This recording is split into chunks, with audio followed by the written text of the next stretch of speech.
For the first time in history, United Auto Workers are striking against Detroit's Big Three at the same time: GM, Ford, and Fiat Chrysler-parent Stellantis. A 10-day strike could cost the U.S. $5.6 billion in GDP and push Michigan into a recession. Yep, strikes can strap companies, workers, and the economy at large. And here are some of the most costly strikes in history in this week's 5 for Friday.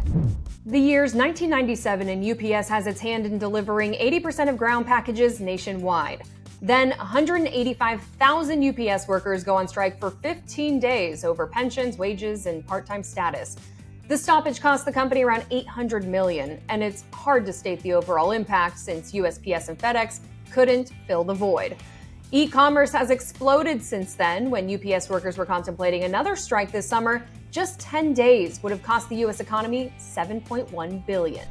The MLB's season-ending strike of 1994 cost owners an estimated $580 million and players $230 million. It also put the kibosh on the short-lived baseball network, which lost $595 million in revenue as the league canceled nearly 950 regular season games, along with the playoffs and the World Series.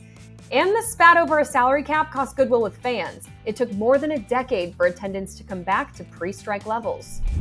I remember this one well. You couldn't grocery shop without crossing a picket line. In the fall of 2003, 70,000 Southern California supermarket workers went on strike. The union said Albertsons, Vons, Pavilions, and Ralph's were trying to reduce benefits to compete with Walmart. The 4-month strike cost the chains between $1.5 and $2 billion, and workers lost $300 million in wages. While the two sides eventually came to terms, Ralph's ended up shelling out $70 million in penalties for illegally hiring locked-out workers under fake names. Last time United Auto Workers went on strike, it was a 40-day walkout against General Motors in 2019. 48,000 workers walked out for better wages and job security. GM said the stoppage cost them $3.6 billion in earnings that year, but the auto industry is far-reaching, and companies down the supply chain lost big bucks.